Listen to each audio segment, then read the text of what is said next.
Anda mendengarkan podcast Ngopas, Ngobrol Pastor, di mana kita akan ngobrol topik-topik yang berhubungan dengan pelayanan dan kehidupan para pastor, para hamba Tuhan, maupun juga aktivis Kristiani, baik di gereja maupun di dalam organisasi Kristen. Nama saya Pendeta Kian Holik dari Sydney, Australia.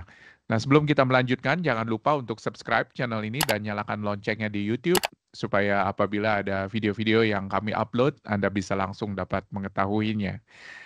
Konflik dan resolusi. Tentunya ini adalah sebuah topik yang menarik untuk dibicarakan, apalagi di dalam konteks pelayanan Kristiani. Bagaimana kita sebagai pengikut Kristus menyelesaikan konflik dengan baik, dan bagaimana atau apa yang dapat kita pelajari dari kebenaran Alkitab, yang dapat memandu kita untuk menyelesaikan konflik ini dengan baik. Nah, bersama dengan saya ada Bapak Eka Putra Tupamahu PhD, nanti akan memperkenalkan diri dan kita akan ngobrol-ngobrol khususnya mengenai riset yang sedang dikerjakan, yang saya dengar-dengar sudah ditulis di dalam sebuah buku tetapi masih forthcoming ya Pak ya, betul Pak Eka. Ya, Selamat datang Pak Eka di Ngopas, apa kabar? kabar baik Pak Kian, terima kasih untuk undangannya. Ya, puji Tuhan Pak. Ini kita ada di dua iklim yang berbeda ya. Saya sedang kepanasan di Sydney, Kedinginan di Pak sini. Eka sedang kedinginan di Portland. Iya, ini udara berapa ini rendah sekali di sini. Iya, pasti.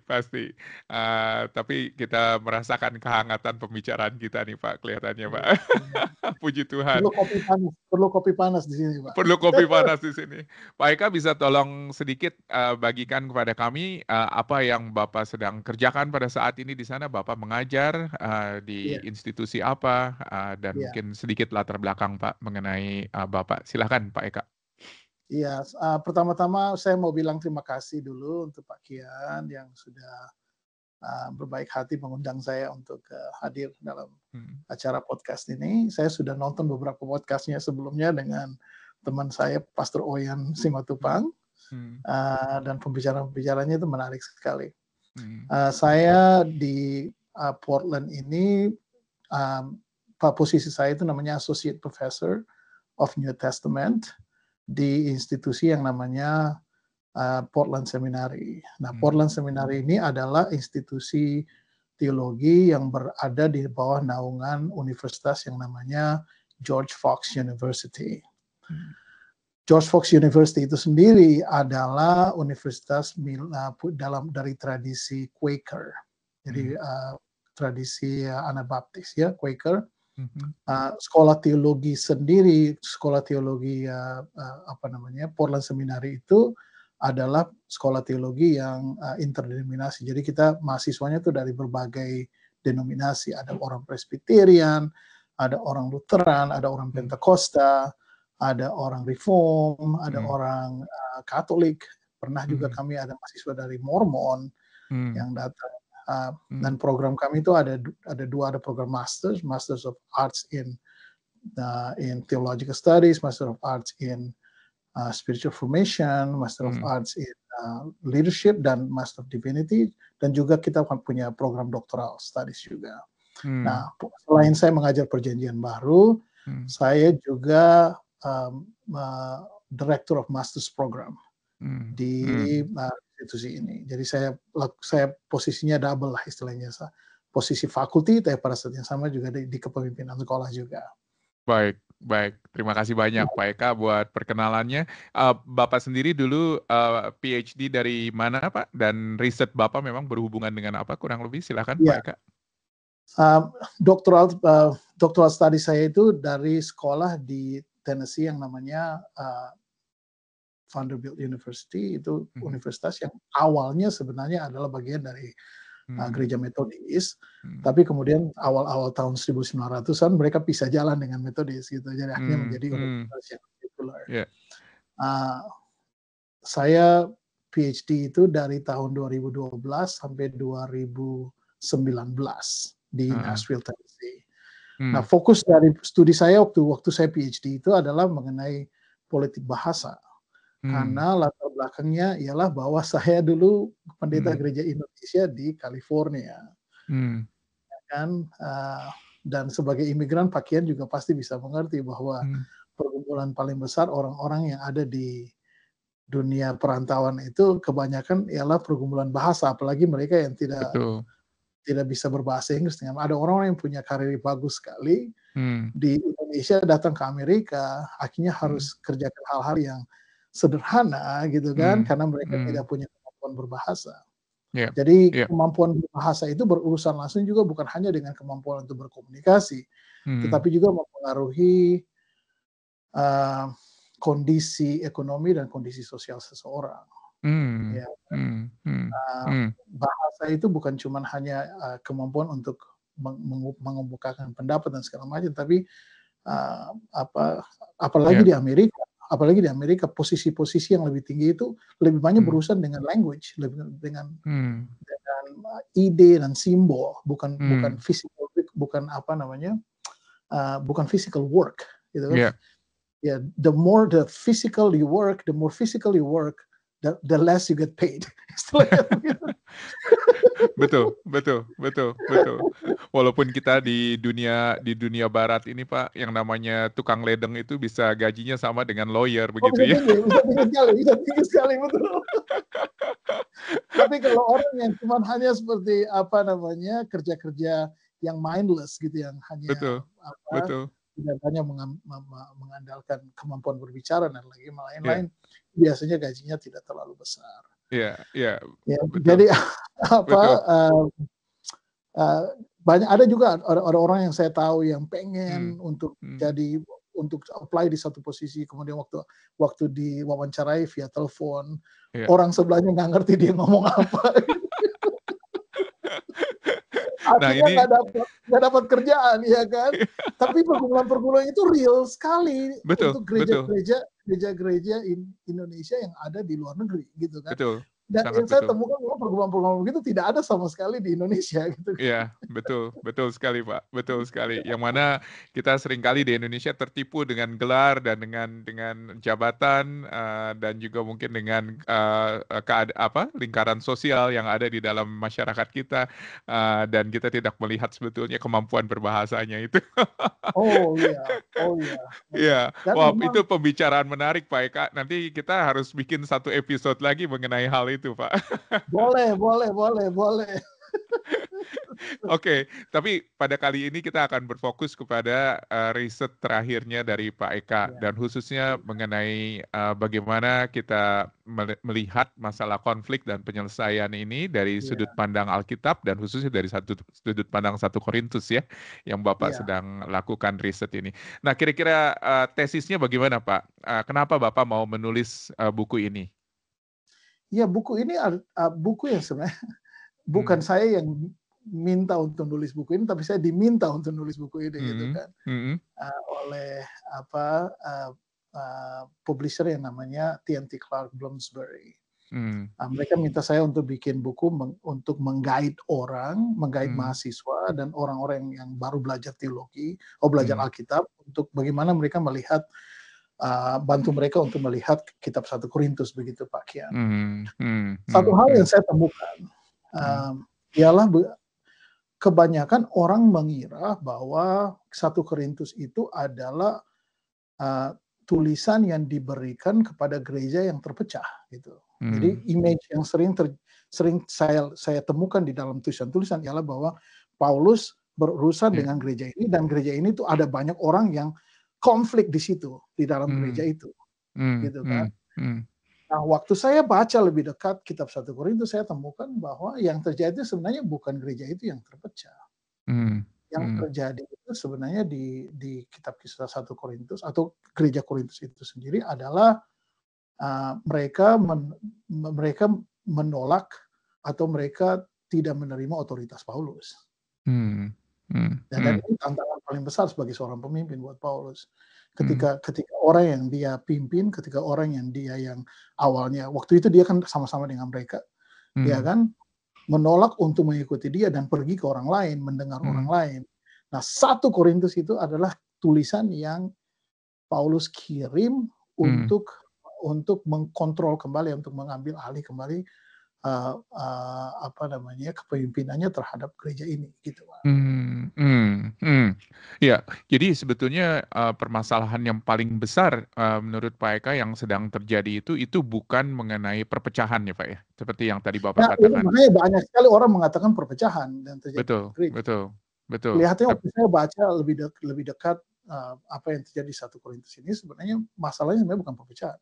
Masalahnya ada beberapa orang, some Corinthians, kalau kita baca contohnya dalam 1 Korintus pasal 4, Paulus mengatakan bahwa contohnya, ini saya baca bahasa Inggris aja ya.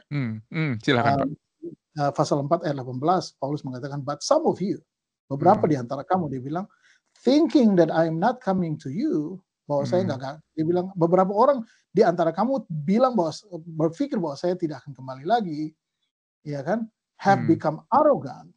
Lalu kemudian dia tambahkan, but I will come to you soon. Jadi kelihatannya waktu pertama kali Paulus tiba di sana, kalau kita tahu ceritanya, Paulus di dalam 1 Korintus di dalam Kisah Para Rasul pasal 18, Paulus tiba di sana sesudah Paulus ada konflik di situ yang terjadi, lalu kemudian Paulus pergi ke Efesus. Waktu Paulus pergi ke Efesus, keluar dari gereja itu, beberapa orang di dalam gereja Korintus mengatakan, he's not coming back. Don't listen to him. Ya, he's not coming back. Ya kan? Nah, karena mereka mengatakan dia tidak kembali lagi, mereka mengatakan, oke, kalau gitu kita harus ikuti orang lain aja. Kita nggak usah ikuti dia lagi. Ya kan? Makanya lalu mereka kemudian pertanyakan apakah Paulus ini adalah seorang rasul yang bisa dipercaya apa enggak, gitu kan? Mereka pertanyakan otoritasnya dia. Bahkan pada pasal 9 contohnya Paulus mengatakan, ini menarik sekali, Paulus bilang begini, and this is my defense to those who would examine me, dalam pasal 9 ayat 3. Jadi Paulus merasa bahwa mereka meng-attack Paulus, dan ada orang-orang yang lain juga selain Paulus di gereja itu yang punya, ya namanya dalam kepemimpinan gereja itu pasti ada magnetic polar gitu yang tarik orang ke tempat lain kan.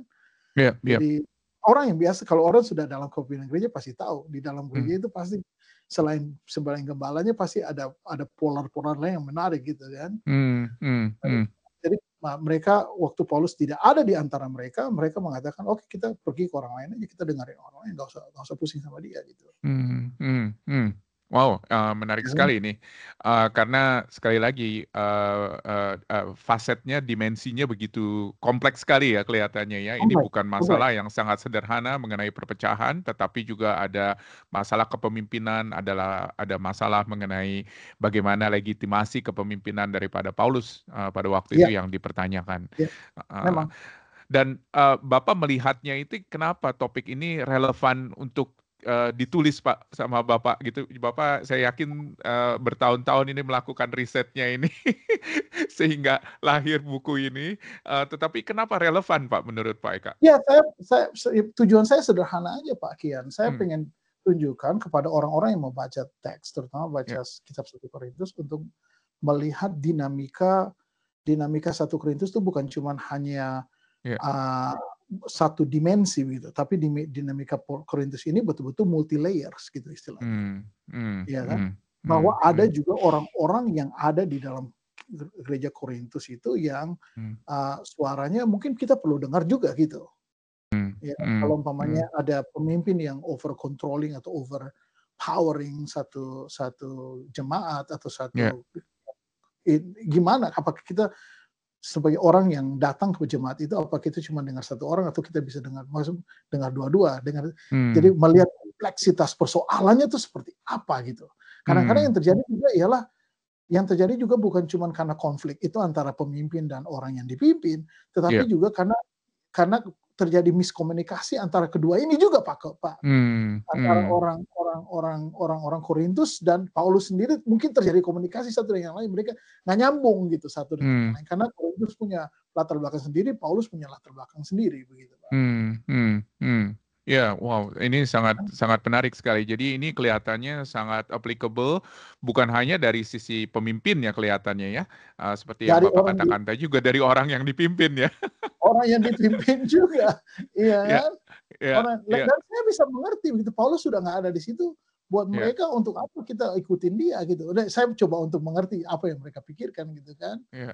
Lalu kalau Pak Kian baca 1 Korintus contohnya, Paulus kadang-kadang Paulus bahasanya keras sekali. Paulus tuh seorang yang sangat keras, Pak. Sangat keras. Dia tipe kalau semakin karena saya habiskan waktu banyak sekali belajar mengenai orang ini kan, mengenai Paulus. Dia tipe orang yang single minded gitu. Dia tipe orang yang pokoknya kalau kamu tidak ikut apa yang saya mau.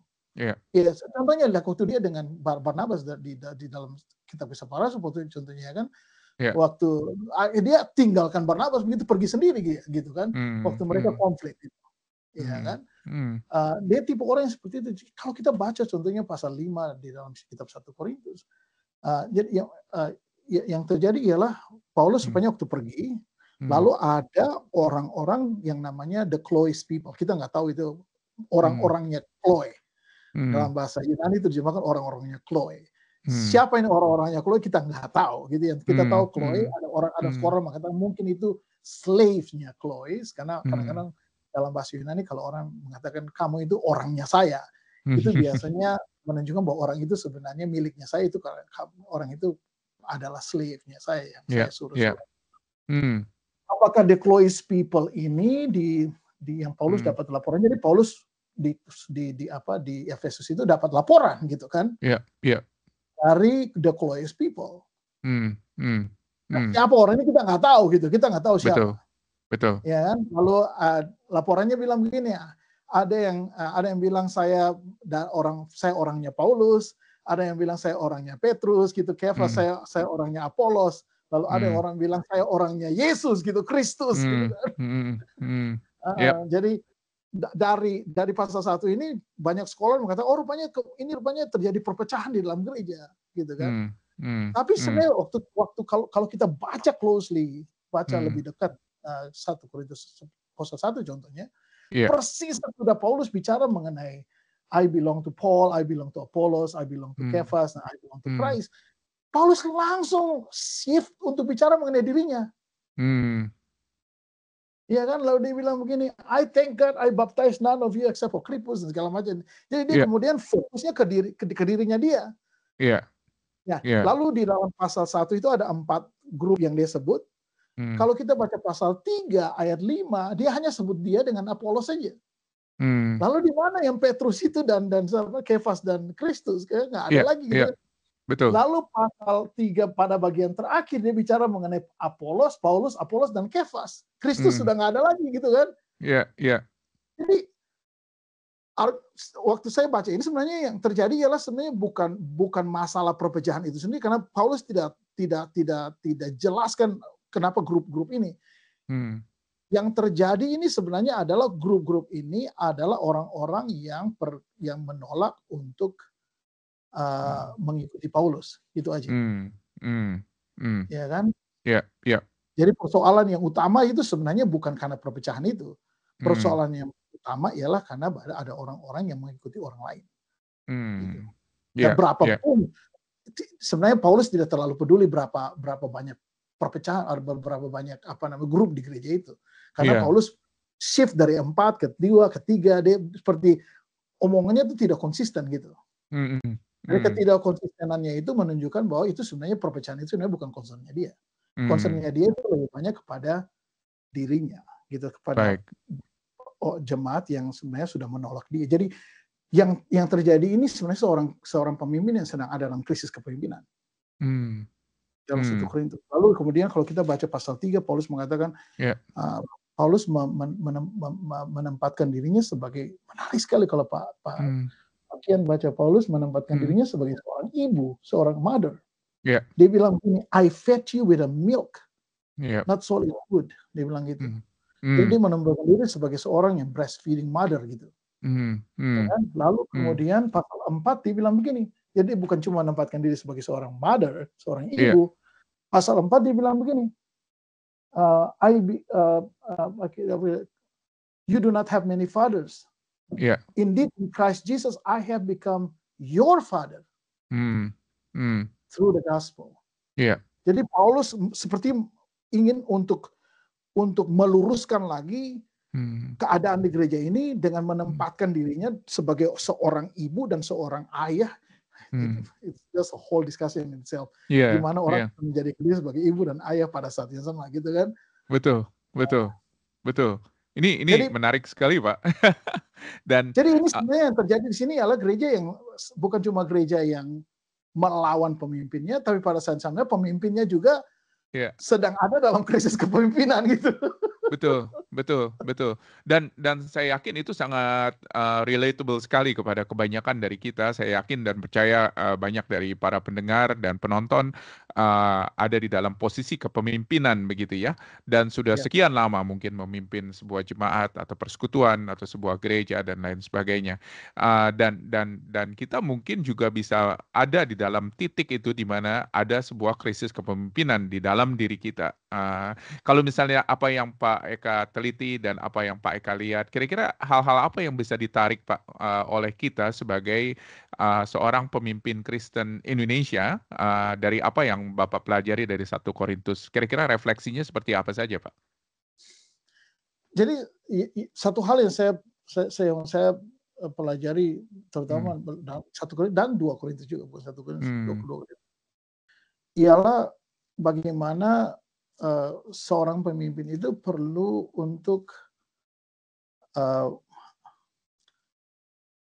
sekali untuk mendengar apa yang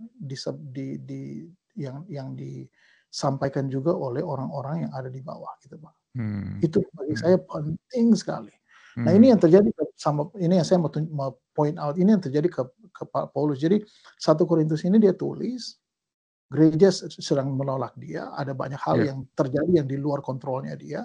Dan satu hal yang saya temukan dalam 1 Korintus ialah bahwa Paulus pun tidak bisa kontrol gereja ini. Ya kan? Lalu kemudian dia bawa suratnya ini, dia suruh seorang yang namanya Timotius untuk bawa surat ini ke Korintus.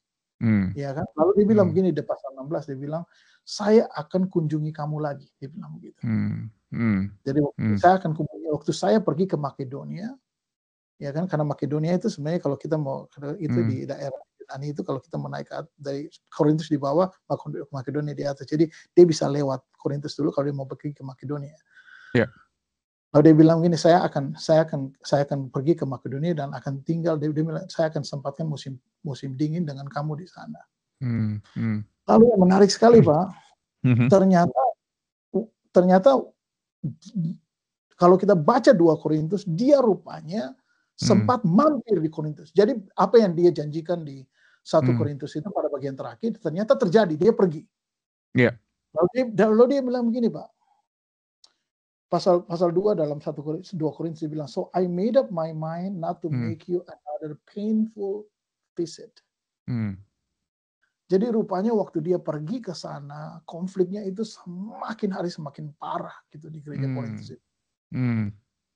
Lalu dia pergi lagi, lalu dia tulis surat yang lain lagi ke 2 Korintus, dia bilang, "I made up my mind." Saya bilang, saya made up my mind bahasa Indonesia apa? Saya sudah made up my mind, saya sudah berkeputusan gitu untuk tidak lagi to make another painful visit. Lalu dia bilang, "For if I cause you pain," and this is what I think is profound about this.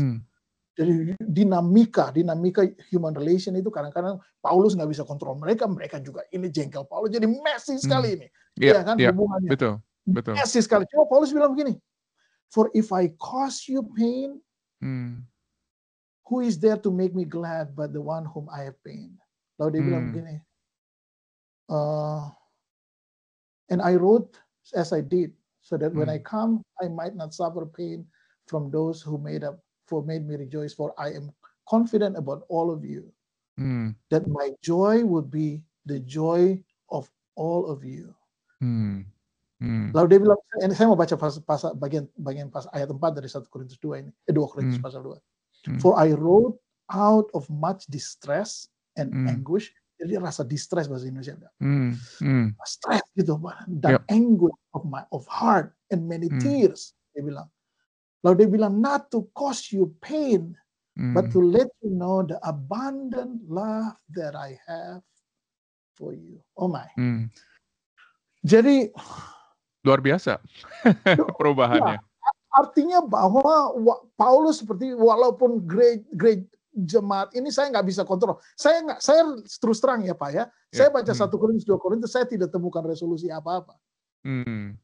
Kontrak itu seperti hanging begini. Lalu Paulus mengatakan begini, saya tahu I have caused you pain. Ya kan? But I just want you to know I love you. In spite of this, gitu istilahnya gitu. Iya, iya. Iya kan? Wow. Dan ini sebenarnya pelajaran leadership yang penting sekali. Bahwa kadang-kadang dalam kepemimpinan itu tidak ada resolusi. Kadang-kadang dalam kepemimpinan itu tension itu akan ada terus, jalan terus. Dan apakah kita mampu, pertanyaan paling besar, apakah kita mampu sebagai seorang pemimpin untuk mengekspresikan to let you know the abundant love that I have for you. Walaupun dia bilang I wrote this with much tears, dia bilang itu dengan air mata yang bergelinang gitu menulis. Tapi dia memiliki sukacita itu ya Pak ya, joy itu dia kata-kata. Itu yang berat sekali kan, itu yang berat sekali. Itu yang berat sekali. Dan orang Korintus juga kita harus dengar, orang Korintus juga mungkin mengerti juga, mereka ada poinnya juga. Jadi dia dengan Paulus ini seperti nggak ketemu. Jadi orang-orang Korintus dan Paulus seperti akhirnya pasal 2 ini kita menemukan hampir tidak ada resolusi sama sekali. Wow. Dan ini sebuah pelajaran yang sangat berharga sekali karena seringkali kita dari sudut pandang Asia atau dari sudut pandang Timur, kita melihat segala sesuatu itu harus seragam dibandingkan dengan segala sesuatu harus bersatu. Karena kita pikir yang namanya persatuan itu ialah keseragaman begitu ya, dalam arti semuanya harus berpendapat hal yang sama. Tetapi bagaimana caranya menerima perbedaan ini tetapi tetap bisa ada di dalam sebuah sukacita untuk menerima perbedaan ini. Kira-kira ada resepnya Pak? Ada tips dari Pak Eka ini? Bagi saya kasih itu hanya bisa diekspresikan lewat perbedaan. Karena Yesus mengatakan apa? Kasihilah sesama manusia seperti dirimu sendiri. Your neighbor itu dalam bahasa Indonesia. Your neighbor itu people who are different from you. Ya kan? Love your enemies is actually the highest level of love. Istilahnya begitu. Kalau kasih, Yesus bilang kalau kamu mengasihi orang yang mengasihi kamu, kamu tidak ada bedanya dengan orang-orang yang lain gitu kan. Ya kan? Jadi apa namanya, itu gampang sekali mengasihi orang yang dekat dengan kita, gampang sekali. Mengasihi orang yang berbeda dengan kita itu yang paling susah. Iya, betul. Mengasihi orang yang sama dengan kita, yang sependapat dengan kita mudah sekali ya. Makanya waktu masih ingat cerita Yesus waktu apa namanya, ada anak muda Niskos itu anak muda, dia juga apa namanya, dia ahli Taurat, ahli law, dia lawyer gitu kan, yang datang pada Yesus, tanya Yesus, apa yang harus saya perbuat supaya bisa hidup kekal. Yesus bilang, kasihilah Tuhan Allahmu dengan segenap hatimu dan segala macam, lalu kasihilah sesama manusia seperti dirimu sendiri. Lalu dia tanya Yesus, ya kan? Who is my neighbor? Dia tanya Yesus. Dia mau tes, katanya dalam kitab Injil Lukas itu kan dia mau tes Yesus gitu, kira-kira apa yang Yesus bilang, siapa itu my neighbor. Lalu kemudian Yesus bukan, yang menarik sekali, Yesus bukan jawab dia dengan argumentasi filosofikal, ya, argumentasi filosofis. Yesus kasih parable, kasih apa namanya, perumpamaan. Dan perumpamaan itu mengenai seorang Samaria yang baik hati. Ketika semua orang yang terdekat itu, semua orang yang bayangkan ya, seorang lawyer itu orang yang paling dihormati di komunitasnya itu adalah imam, orang Lewi, ya kan? Orang-orang itu justru tidak menolong orang yang dirampok ini, yang sudah dipukul hampir mati di jalan. Betul. Justru orang Samaria. Ya kan? Lalu kemudian Yesus tanya pada bagian terakhir, lalu menurut kamu siapa? Your neighbor.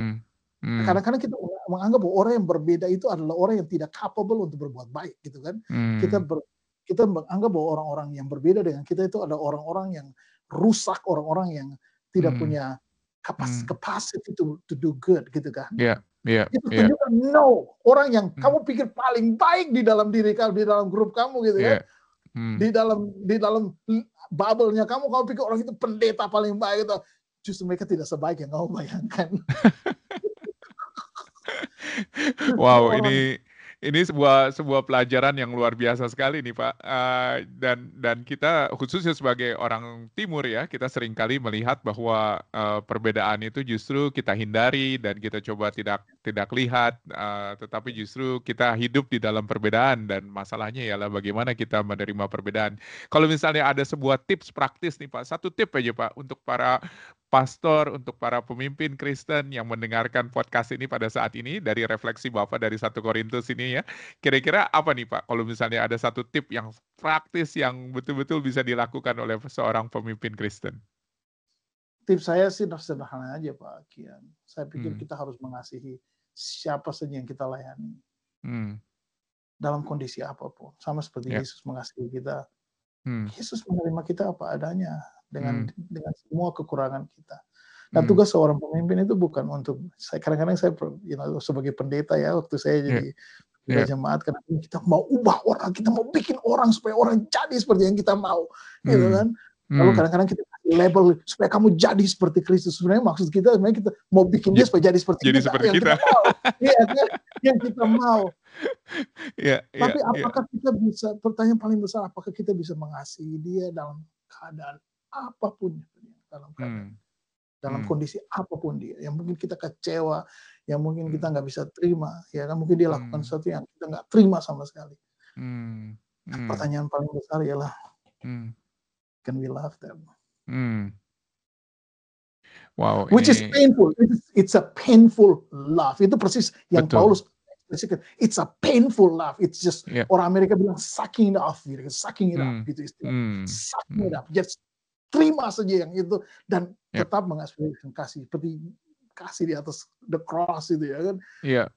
It's a Christianity is just it's painful religion in a way, right? It's very painful. Betul.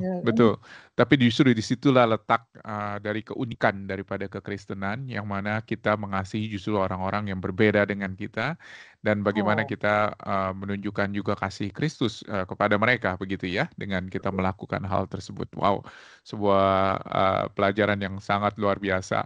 Pak Eka, memang ini kalau misalnya kita bicara nggak akan ada habisnya nih. Tetapi sekarang ini kelihatannya kita harus stop dulu, Pak, karena terlalu pendek waktunya ya.